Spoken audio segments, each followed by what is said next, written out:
বন্ধুরা, চিরসখা সিরিয়ালের আজকের পর্বে প্রথমেই দেখা যায় কমলিনী কৃষাণুকে বলছে, তোমার মা বাবা আসলে ভালো হতো, ওনারা প্রথম দিন আসবেন বাড়িতে, না খাইয়ে কি ছেড়ে দিতে পারি নাকি? ওই জন্যই বলছিলাম দিদিভাই আসলে খুব সুবিধা হতো, হাতে হাতে অনেক সাহায্য করে দিতে পারতো। বাবিল তখন বলছে, মা তুমি এই কথাগুলো বলতে পারো না, ওনাদের মা বাবা যখন আসতে চেয়েছেন, একটা দিন ঠিক করেছেন, তখন তুমি এগুলো কেন বলছো? কমলিনী তখন কৃষাণুকে বলছে, তুমি কি রাগ করেছো বাবা?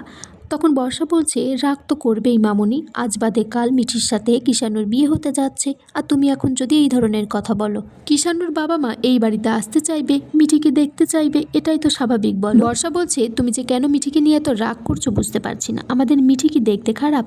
কৃষাণু বলছে, আমার বাবা মা তো এখানে এসে খাবে না, ওরা তো সকালের দিকে আসতে পারবে না, ওনারা বিকালের দিকে এসে আবার চলে যাবে। তখন কমলিনী বলছে যে না না, রাত্রে ডিনারটা তো করে যাবে। তখন কৃষাণু বলছে, যাদেরকে আসতেই বারণ করছেন তারা ডিনারটা কি করে করবে? তাদেরকে তো আপনারা আত্মীয় বলে ভাবতেই পারছেন না। কৃষাণু বলছে, আমার বাড়ি থেকে মা বাবা ছাড়াও আরও কিছু আত্মীয় স্বজন আসবে আর কি। বর্ষা তখন বলছে, মামনির মাথায় আসলে এটা ঘুরছে যে আশীর্বাদ যদি আগে হয়ে যায়, তারপর বিয়েটা যদি ক্যান্সেল হয়ে যায়। তখন কৃষাণু বলছে, আপনার মাথায় এরকম কেন ঘুরছে, বিয়ে কেন ক্যান্সেল হবে? কমলিনী তখন বলছে, আমি কিন্তু একবারও এই কথা বলিনি, তুমি এই ধরনের কথা বলো না। স্বতন্ত্র বলছে, যখন কুটুম আসে তখন মেয়েরা একটু আলাদাভাবে তৈরি হতেই ভালোবাসে, কমলিনী বোধহয় সেটাই বলেছে। স্বতন্ত্র এটাও বলছে যে বাড়িঘর তো এখনো রং টং কিছু করা হয়নি, সেগুলো করার পরেই হয়তো তোমার বাবা মাকে একবার ডাকা হবে এই বাড়িতে। তখন কৃষাণু বলছে, তাতে কি হয়েছে, বাবা মা তো আসছেন মিঠিকে দেখার জন্য, ওনারা দেখে চলে যাবেন, ওনারা তো আর এই বাড়িতে থাকার জন্য আসছেন না। বর্ষা বলছে, এত বড় একটা ঘটনা ঘটে গেছে, তবুও কৃষাণুর বাবা মা তো কোনো আপত্তি করেননি, ওরা তো মিঠিকে দেখতে আসতে চাইছেন। এখন আমরা যদি বলি যে আপনারা আজকে আসবেন না, কালকে আসবেন, পরশু আসবেন, তাহলে তো বিষয়টা ভালো দেখায় না। তখন মিটিল বলছে কমলিনীকে যে বর্ষাদি তো আছে, আমরা তিনজন মিলে একসাথে সব কিছু ম্যানেজ করে নেব। কমলিনী তারপর কৃষাণুকে বলছে, আমি তোমার বাবা মাকে নিজে ফোন করব, তোমরা কাল এসো।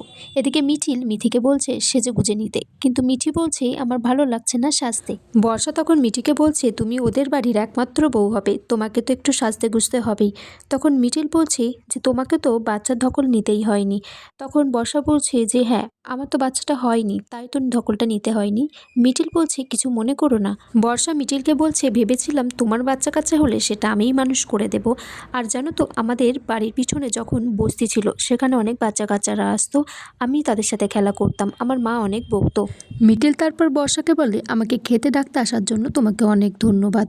তখন বর্ষা মিঠিকে বলছে যে তুইও তো খেতে পারছো না, চিন্তা হচ্ছে কিষাণু যে কী করছে, ও তো একটা কার্ডিওলজিস্টের ডাক্তার, তবু ও ধরতে পারছে না তোমার কী রোগ হয়েছে। এমনটাও তো নয় যে তোমার বাচ্চা হবে তাই তোমার বমি হচ্ছে।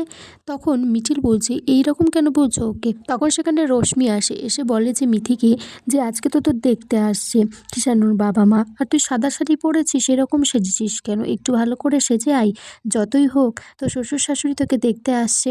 আর এখানেই আজকের পর্ব শেষ হয়ে যায় বন্ধুরা।